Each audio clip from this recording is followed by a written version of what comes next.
कमळी या मालिकेच्या आजच्या भागामध्ये आपण पाहणार आहोत। आज कबड्डी मॅचचा राऊंड असतो आणि साधना मॅडम स्पोर्ट टीचर असल्याने त्या सगळी अरेंजमेंट पाहत असतात आणि कमॉन्स गर्ल्स आज तुम्हाला खूपच ताकद लावून खेळायचं आहे आणि सगळेजण जमा झालेले असतात। त्यासोबतच टीम ठरवलेल्या असतात, कमळीची आणि अनिकाची ए टीम आणि बी टीम असं साधना मॅडमने त्या टीम्सला नाव दिलेलं असतं। त्याचबरोबर कमळी आणि निंगीकडे पाहून त्या म्हणत असतात, काही ग मुलींनो, कमळी आणि निंगी तुम्ही ह्याच ड्रेसवर खेळणार आहात का? तेव्हा निंगी म्हणते, हो मॅडम, आम्ही गावाकडे पण ह्याच ड्रेसवर खेळलो होतो आणि गावाकडे ह्याच ड्रेसवर खेळल्यानंतर आम्ही कबड्डीमध्ये पहिला नंबर सुद्धा इथे मिळवला होता असं ती सांगत असते। त्याचबरोबर अनिकाची टीम जी आहे ती पहिला राऊंड इथे ती खेळेल आणि तीच इथे पहिल्या राऊंडला येईल असं सांगण्यात येतं आणि तेव्हाच कमळी अगदीच तयारीमध्ये असते। आता निंगीला माहिती असतं की कमळी खूपच मास्टर माइंड आहे कबड्डीमध्ये आणि तेव्हा आता इथे अनिका पहिल्या राऊंडला येते, पण अनिकाला असं वाटतं नाही, ह्या दोघींना तर मी हरवणारच आहे आणि त्यामध्येच ती कमळीला टार्गेट करते। आता ती कबड्डी करत आलेली असते आणि कबड्डी करत आल्याच्या नंतर आता ती लगेचच इथे जी काही कमळी आहे कमळीच्या जवळ जाते आणि कमळीच्या जवळ गेल्यानंतर तिच्या डोक्यावरती हात मारते आणि डोक्यावरती हात मारून ती लगेचच पाठीमागे जाणार असते।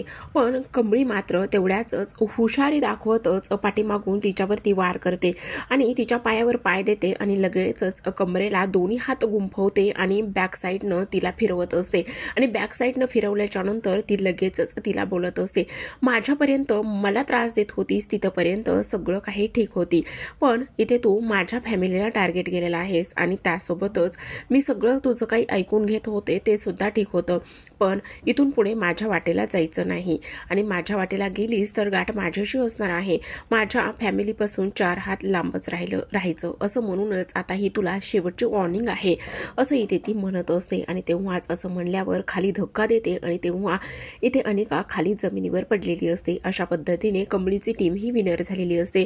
तर इकडे दुसऱ्या बाजूला रागिनीने नयनताराला कॉल केलेला असतो आणि ती म्हणत असते, हे तारा, मी असं ऐकलेलं आहे की तू प्राजक्ताचं लग्न ठरवत आहेस म्हणून, आणि तेव्हाच ती म्हणत असते, हो मी स्थळ पाहतात आहे, पण तुला कोण म्हटलं असं काही? आणि तेव्हाच ती म्हणते, मी तर स्थळ पाहायला सुरुवात केली। अगं असं काय करतेस, आता मी सुद्धा एक बिझनेस वुमन आहे आणि मी सुद्धा एक बिझनेस वुमन असल्या कारणाने मला सुद्धा बऱ्याच गोष्टी इथे माहिती आहेत असंच ती बोलते।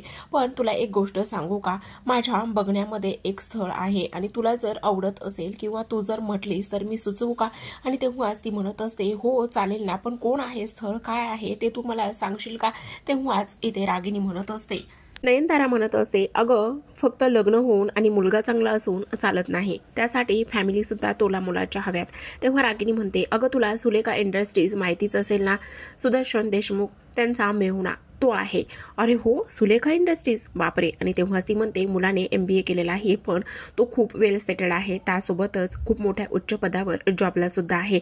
तेव्हाच इथे ती म्हणत असते, अरे वा, सुलेखा इंडस्ट्रीज मी तर ऐकलेला आहे, पण ह्या दोघांशी तुझी कशी ओळख? तेव्हा ती म्हणते, मी सुद्धा एक बिझनेस वुमन आहे। आणि तेव्हा नयनतारा म्हणत असते, बरं ठीक आहे, आज प्राजक्ता घरीच आहे, मी प्राजक्ताशी बोलते आणि मग तू एक काम कर, आजच त्या लोकांना कळव आणि आज तुम्ही सगळेजणच इथे आमच्या घरी या।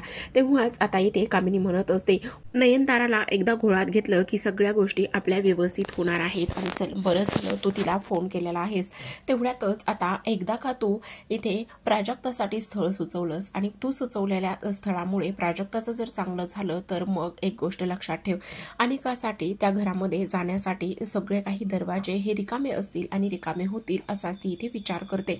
तेवढ्यातच आता इथे रागिनी म्हणत असते, हो मी डाव तर बरोबर टाकलेला आहे, पण ही आयडिया तुला कशी सुचली ग? त्यावर रागिनी म्हणते, पण मी शेवटी मुलगी कोणाची आहे? अच्छा, तू मुलगी तर कामिनीचीच आहेस, पण आता हे सगळं प्लॅन केलंय तसंच व्हायला पाहिजे असं म्हणूनच दोघी जणी खूप जास्त आनंदामध्ये असतात। तेवढ्यातच अनिका कॉलेजमधून घरी आलेली असते। घरी आल्यावर ती धावतच तिच्या बेडरूममध्ये जात असते, रागाने चरफडत असते। तेव्हा रागिनी तिला म्हणते, अनु बेटा काय झाले, तू कुठे चाललीस आणि आज कॉलेजला गेली नाही का? तेव्हाच ती म्हणते, मी का जाऊ कॉलेजमध्ये आणि आज पुन्हा एकदा त्या गावछापने मला इथे कबड्डी मॅचमध्ये हरवलेला आहे, मग मी काय करू इथे कॉलेजमध्ये जाऊन मॉम, आणि असं म्हणूनच अगं पण अनु बेबी काय हे असं असं म्हटल्यानंतर ती तिथून निघून जाते आणि रागिनी तिला समजवत असते. पण कामिनी तिला म्हणत असते, रागिनी रागिनी जरा शांत हो, होईल ती शांत, तू नको एवढी काळजी करूस. आणि तेव्हा आता आपण जे काही इथे प्लॅन केलेला आहे तो इथे यशस्वी होणं खूप जास्त गरजेचं आहे. त्यामुळे पुढची कशी तयारी करायची, काय करायची, हे सगळं काही तुला आता अरेंज करायचं आहे. आणि त्यासोबतच ह्या अनिकाला आपण नंतर समजवूया, असंच इथे ती म्हणत असते. तर इकडे दुसऱ्या बाजूला कमळी ही आता हॉस्टेलमध्ये गेलेली असते. हॉस्टेलमध्ये गेल्यावर तिचा जो फॅमिली फोटो आहे तो इथे जाळ्याला असतो आणि तो ती पाहतच असते. तो पाहायला नंतर आता नंगी तिला म्हणत असते, हे बघ कमळे, नको ग एवढा विचार करूस, झाल्या त्या गोष्टी, आता गावाला गेलो ना आपण तर पुन्हा एकदा असाच फोटो तू काढून घे, आणि असा फोटो काढलास ना मग तुझ्यासोबत चांगल्या आठवणी सुद्धा राहतील, असं म्हणूनच ती कमळीला समजावण्याचं काम करते. त्यावरच ती म्हणत असते, पण एक गोष्ट सांगू का, ऋषी सरांनी आपल्याला किती मदत केली, पण हे सगळं काही त्या पुस्तकामुळेच झालेलं आहे. आणि त्यासोबतच इथे त्यांना ऋषी सरांनी दिलेलं पुस्तक आपल्याकडे ठेवायचं नव्हतं आणि त्यांना ते पुस्तक हवं होतं. पण एक गोष्ट लक्षात येते का तुझ्या, ते जे जॅकेट आहे ते सुद्धा आणखी इथेच आहे. तेव्हा कमळी म्हणत असते, बाई किती पसारा केलायस गणिंगे, हा तू खरंच ना, तू तर ना पाण्यात राहणारी म्हैसच वाटतेस बघ, कोण आवरणार हा पसारा. आणि तेव्हाच दोघी मिळून आता पसारा आवरत असतात. आता पसारा आवरत असतानाच तिथे त्यांना ऋषीने दिलेलं जॅकेट दिसतं आणि ऋषीने दिलेलं जॅकेट दिसताच आता निंगी म्हणत असते, अगं हे ऋषी सरांचं जॅकेट आहे, आपल्याला हे परत द्यावं लागणार आहे.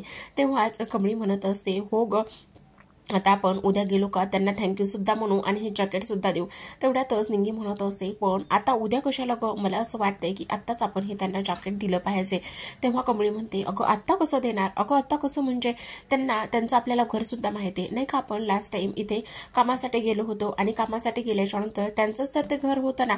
पण कमळी म्हणते, नाही गो, नको नको, उगाच त्यांचं घर एवढं मोठं, तिथे गेल्याच्या नंतर आपल्याला कोणी बोललं काही झालं तर मग काय करायचं, असाच ती आता इथे विचार करत असते. आणि ह्या सगळ्या गोष्टींचा तिने इथे विचार केल्यावर पण कमळी म्हणत असते, खरं सांगू का, फोटो काढायला गावाला कशाला जायला पाहिजे, आता एकदा का आपण व्यवस्थित झालो ना तर मग त्यांनाच इकडे बोलवूयात, मुंबई फिरूयात आणि त्यानंतर फोटोसुद्धा काढूयात, आणि आठवणीसोबत असायला फोटोज कशाला बरं हवा आहे, असंच कमळी निंगीला समजावत असते. आणि तेव्हाच निंगी म्हणत असते, आता बघ कसं, पण आता ऋषीकडे जाण्याचं कारण म्हणजेच की जे पुस्तक आहे ते सुद्धा जाळलेलं आहे, ही गोष्ट ऋषीला सांगायची असते, म्हणूनच त्यांची सगळी काही तयारी असते आणि निंगीचा तो इथे प्लॅन असतो. इकडे आता अन्नपूर्णा हे हॉलमध्ये बसलेली असते. तेवढ्यातच रागिनी, कामिनी आणि अनिका तिथे येतात आणि त्या म्हणत असतात, आई आज आम्ही नयनताराकडे जाणार आहोत आणि विहांचं स्थळ आहे आणि त्यामुळे तुम्ही आलात तर बरं होईल.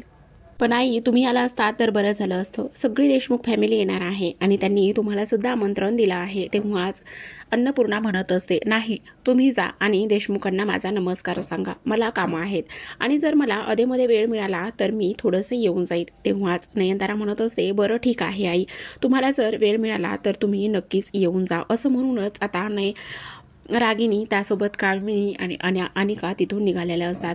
त्या तिथून निघाल्यानंतर अनिका म्हणत असते, काय गरज होती तुला आजीला एवढं सगळं काही मस्का लावायची, ती तिथे आली असती तर तिची ती नात आणि त्यासोबतच हे सगळं काही ती बोलली असती, माझी नात येणार आहे आणि ह्या सगळ्या गोष्टी ती इथे बोलत राहिली असती, मग काय गरज आहे हे सगळं काही बोलण्याची, असं ती बोलते. आणि ह्या सगळ्या गोष्टी ते बोलल्यावर आता मात्र इथे कामिनी म्हणत असते, हो ते तर आहेच, पण एक गोष्ट माहिती आहे का तुला, खरं सांगायचं तर सासूला एकदा आपल्या मुठीत करणं खूप जास्त गरजेचं आहे. एकदा का सासूचा आपल्यावर विश्वास बसला तर मग सगळं काही रान मोकळंच, मग तुम्ही कसेही वागा, काहीही करा, तुम्हाला कोणीही विचारणार नाही. आणि एक गोष्ट अनिका लक्षात ठेव, तुला सुद्धा उद्या तिथे जायचं आहे आणि तुला सुद्धा ह्या वहिनीपेक्षा तर तुझी सासू जास्त आगाऊ आहे, त्यामुळे तुला तर याच्यापेक्षा जास्त स्ट्रगल आणि जास्त मेहनत इथे करावी लागणार आहे, असंच कामिनी तिला बोलते. त्यावर अनिका म्हणत असते, अगं आई पण हे आपण सगळं काही कारमध्ये बसून सुद्धा डिस्कस करू शकतोस ना, आणि मला ऋषीला भेटायचं आहे, चल ना पटकन. असं म्हणूनच आता अनिकाला 4 गोष्टी समजावून त्या दोघी सांगत असतात. समजावणं म्हणजे कसलंच की इथे ह्या वेगळ्याच काहीतरी मुलांच्या मनामध्ये गोष्टी ती इथे भरवत असते. आणि त्याचबरोबर इकडे आता दुसऱ्या बाजूला बंड्याने सरूला बोलावून आणलेलं असतं, कारण आता इथे शेतामध्येच इथे सगळे लोक जमलेले असतात, तिथेच सरपंच असतो आणि तेव्हाच एवढ्या घाईमध्ये का बोलवलं आहे, तेव्हाच सरपंच म्हणत असतो, हे बघा तुम्हाला इथे बोलवलं आहे आणि ह्या बोलवण्यामागे खूप मोठं कारण आहे. खरं पाहायला गेलं तर तुमची जमीन आणि असं पाहायला गेलं तर इथे आता तुम्ही एकट्याच राहतात आणि त्याशिवाय तुम्हाला शेती होत सुद्धा नाहीये. आणि तेव्हाच मला असं वाटतंय की त्या दिवशी हा तिथे आला आणि खरं तुम्ही त्याच्याबद्दल गैरसमज करून घेतलेला आहे. तेव्हाच आता सरू म्हणत असते, हे बघा सरपंच, गैरसमज वगैरे कसलाही नाहीये, मला शेती विकायची नाहीये, त्यासोबतच इथे ती शेती माझ्या आबांची शेवटची आठवण आहे आणि मी म्हटलं होतं की कमळीचं लगीन झाल्यानंतर मी शेती विकून टाकीन, पण मला तेव्हा कुठून बुद्धी सुचली आणि मी ते सगळं काही इथे बोललो, पण मला हे सगळं काही इथे बोलायला नको आहे. आणि ह्या सगळ्या गोष्टी इथे बोलल्याच्या नंतर आता सरपंच म्हणत असतात, पण आता तुमचे हातपाय चलते तोवर ठीक आहे, पण एकदा तुम्ही थकल्या की मग ही शेती कोण करणार आहे. आणि त्यामुळे तुम्ही, मला असं वाटतंय की मग त्यापेक्षा तुम्ही कमळीला शहरातून इथे बोलावून घ्यावं. आणि तेव्हाच सरू म्हणत असते, नाही नाही, कमळी इथे मुंबईला शिकायला गेलेली आहे, त्यासोबत इथे आबांचं स्वप्न आहे आणि मी आबांना सबूत दिला आहे, त्यामुळे मी ते कमळीला माघारी परत बोलवून घेणार नाही. काही जरी झालं तरी सुद्धा कमळीचं शिक्षण व्हायलाच पाहिजे आणि हे शेती काही जरी झालं तरी सुद्धा मी ही शेती विकणार नाहीये. ह्या शेतीबरोबर काय करायचं कसं करायचं हे माझं मी बघेन. पण आता इथे सरपंच म्हणत असतात, त्या सगळ्या गोष्टी इथे खऱ्या आहेत, पण तुमच्या एक गोष्ट लक्षात येते का, आणि ते म्हणजेच की इथे तुम्ही ही शेती आत्ता हातपाय चलतात तोवर इथे पिकवणार, पण त्यानंतर तुम्हाला कोणाची तरी मदत लागणारच ना, त्या बदल्यात तुम्हाला भरपूर पैसे इथे आम्ही देतो. पण सरू मात्र अजिबातच ऐकत नसते. ती म्हणत असते की नाही, ह्या शेतीबरोबर माझ्या आबांची खूप सारी स्वप्न इथे जडलेली आहेत, त्यामुळे मला ही शेती सोडून तुम्ही दुसरं काहीही बोला आणि त्यामुळे मी माझी ही जी काही शेती आहे ती इथे विकणार नाही आणि काहीच नाही, असंच इथे आता ती बोलत असते. तर इकडे मात्र दुसऱ्या बाजूला सगळेजण सरूला समजावत असतात, पण सरू मात्र कोणाचं काहीच ऐकत नसते. आई तुळजाभवानी माझ्या पोरीचं रक्षण करेल आणि आबाची शेवटची इच्छा आहे आणि ती पूर्ण मला करायचीच आहे, त्यामुळे मी ते कमळीला परत माघारी बोलवणार नाही. सरपंच इथे सरूला समजावत असतात, पण सरू मात्र त्यांचं काहीच ऐकत नसते. ती म्हणत असते, तुम्ही मला माफ करा, पण हे माझ्याच्याने होणार नाहीये आणि काही जरी झालं तरी सुद्धा माझ्या कमळीचं स्वप्न आहे आणि ते आबांनी पाहिलेलं आहे आणि त्यामुळे इथे माझ्या आबा गेल्यापासून माहिती आहे मला मी एकटी पडलेली आहे, पण माझी कमळी शिकून सवरून मोठी होईनच आणि ती त्यानंतर परत येईनच, त्यामुळे ही आबांची शेवटची आठवण आहे, ही माझ्याकडून तुम्ही अशी घेऊ नका. इकडे आता राधिका किचनमध्ये असते आणि तेव्हाच तिच्याकडे नयनतारा येते. नयनतारा किचनमध्ये आल्यानंतर ती म्हणत असते, हे बघ, आज प्राजक्तासाठी खूप मोठी फॅमिली इथे येणार आहे आणि त्यामुळे मला असं वाटतंय की तू व्यवस्थित आणि त्यासोबतच आपल्या इनामदारांच्या स्टेटसला शोभेल असंच राहावंस आणि तयार व्हावंस. खूप सारी ज्वेलरी, त्याचबरोबर महागड्या साड्या, हे सगळं काही होऊन तू तयार राहावंस, म्हणजेच की इथे तू माझी सून आहेस आणि माझ्या सुनेवर कोणी बोट उचललेलं किंवा मला नावं ठेवलेली अजिबात चालणार नाहीये, असं म्हणूनच ती आता तिथून निघून जाते. इकडे आता दारावरती सगळेजण आलेले असतात, म्हणजेच की नयनतारा त्या घरी इथे रागिनी, कामिनी आणि अनिका हे तिघे सुद्धा आलेले असतात. तेवढ्यातच राधिका त्यांच्या स्वागतासाठी जाते आणि ती म्हणत असते, काय ग नयनतारा कुठे आहे. तेवढ्यातच आता राधिका म्हणत असते, आहेत ना, मॉम पण आहेत, या ना तुम्ही आतमध्ये या, असं म्हणून त्यांना ते आतमध्ये बसवते. आणि तेवढ्यातच वरून आता इथे ऋषी आलेला असतो. ऋषी आल्याबरोबरच आता अनिका त्याच्याशी बोलायला जात असते आणि तेवढ्यातच आता इथे प्राजक्ता सुद्धा खूपच सुंदर अशी साडी नेसून इथे तयार होऊन आलेली असते. अनिका खरं तर ऋषीशी बोलत असते, तर इकडे ह्या आता चौघींच्या खूपच सुंदर अशा गप्पा सुद्धा इकडे रंगलेल्या असतात. पण आता प्राजक्ता आल्याबरोबरच ऋषीला म्हणत असते, दादा प्लीज चल ना, मला तुझ्याशी खूप महत्त्वाचं बोलायचंय. आणि तेव्हाच ती जाते, पण अनिकाला सुद्धा त्याच्यासोबत जायचं असतं, पण ऋषी मात्र तिला सोबत घेऊन जात नाही आणि तेव्हा अनिकाला राग आलेला असतो. आता प्राजक्ता खोलीमध्ये जाऊन अगदीच चेहरा पाडून बसलेली असते. दादा मला त्या मुलाबरोबर लग्न करायचं नाहीये, प्लीज तू आत्ताच्या आत्ता हे सगळं काही थांबव. आणि तेव्हाच तो म्हणत असतो, अगं हे ठीक आहे, पण हे बघ, तुला माहिती ना, मला तुझ्यासारखं आणि त्यासोबतच दादासारखं लाईफमध्ये काहीतरी अचीव करायचं आहे, पण आई इथे माझं आणि रोहित दादाचं काहीच ऐकणार नाही. मला माहिती ती तुझं सगळं काही ऐकेल. प्लीज तू आईला समजाव ना. आणि तेव्हाच इथे तो म्हणत असतो, हे बघ ही फक्त फॉर्मॅलिटीज आहे आणि आत्ता जर मी खाली जाऊन काही बोललो काही वागलं तर इथे खूप गोंधळ होईल आणि सीन क्रिएट होईल, मग आई चिडेल. पण मला असं आत्ता काहीच करायचं नाही आहे. आत्ता फक्त ते फॉर्मॅलिटीज म्हणून इथे आलेले आहेत आणि जोपर्यंत मी त्या विहानची सगळी चौकशी करत नाही तोपर्यंत मी तुझं लग्न होऊ देणार नाही, हा शब्द आहे माझा. आणि त्यासोबतच इथे ती म्हणत असते, म्हणजे मी तुम्हाला ह्या घरामध्ये नकोच आहे असंच झालेलं आहे ना. तेव्हाच तो म्हणतो, अगं तो थोडी ना तुला पसंत करणार आहे, असं थोडी तू एवढी चांगली दिसतेस. आणि तेव्हाच ती त्याच्याकडे रागाने पाहते आणि तो म्हणत असतो, हा फक्त जोक होता, पण तू काळजी करू नकोस. हे फक्त आत्ता दाखवण्याचा जो कार्यक्रम आहे तो होऊ देत आणि काळजी करू नकोस. हा दादा नेहमी तुझ्यासोबतच असणार आहे. काही जरी झालं तरी सुद्धा मी ह्या सगळ्या गोष्टीवर आईशी बोलणार आहे, पण मी जर आत्ता बोलायला गेलो तर आई चिडेल, असंच तो इथे बोलतो. आणि तेव्हा आता इथे कुठेतरी जाऊन प्राजक्ताला थोडंसं बरं वाटलेलं असतं आणि प्राजक्ताला थोडंसं बरं वाटल्यानंतर आता तिथे छोटीशी सायशा आलेली असते. ती म्हणत असते की अंकल अंकल. आणि तेव्हाच तो म्हणत असतो, का काय झालेलं आहे. इथे आजीनं ना इथे अत्तूला बोलवलेलं आहे. तेव्हाच ती म्हणत असते, आली आजीची लाडकी. आणि त्याचबरोबर तेव्हा इथे ती म्हणत असते, मी तुझ्याशी नाही बोलणार. का नाही बोलणार, तर आता तू ह्या घरातून लग्न करून जाणार आहेस ना, मग ही खोली माझीच आहे. आजीने सांगितलंय ही खोली मग मला देणार आहे. आणि तेव्हा इकडे दुसऱ्या बाजूला कमळी आणि निंगी आता घर शोधत शोधत इथपर्यंत पोहोचलेले असतात. आता घर शोधत शोधत इथपर्यंत येऊन पोहोचल्याच्या नंतर आता निंगी म्हणत असते, अगं पण हेच घर वाटतंय. पण कमळी म्हणते, अगं पण अंधारामध्ये हे तुला कसं वाटतंय की हेच घर आहे म्हणून. आणि तेव्हाच कमळी म्हणते, पण खूप अंधार होता ना गं. त्यावर निंगी म्हणते, अगं हो पण हेच घर आहे. असं म्हणूनच ते आता घराच्या गेटशी आलेल्या असतात. इकडे आता जो ऋषी आहे त्याने व्यवस्थित प्राजक्ताला समजावलेलं असतं आणि तो तिला खाली घेऊन निघालेला असतो.